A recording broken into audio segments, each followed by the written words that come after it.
Uy, bali yan ang nasa na tayo. Nandito na tayo, malapit na tayo sa farm, sa wakas. Bali, nagpapahinga lang po kami kasi medyo malayo na narating namin. Ito, putikan pa talaga kami. Putikan. Ibi ha, so much. Masyadong mainit ngayon dito. Bali, Ian, ano nga ba yung topic natin ngayon? Nakalimutan ko na.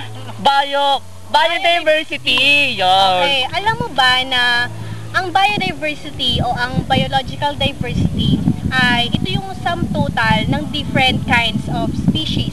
Tulad ng mga animals, ng plants, ng fungi, ng microbial organisms dito sa Earth at yung mga lugar na kanilang tinitirhan. Bale, itong paligid na to, yan. Example na yan ng isang lugar na kadalasang tinitirhan ng iba't ibang uri ng mga hayop. So, bali, tara na ulit. Lakad na ulit tayo. Lakad na ulit. Tara na.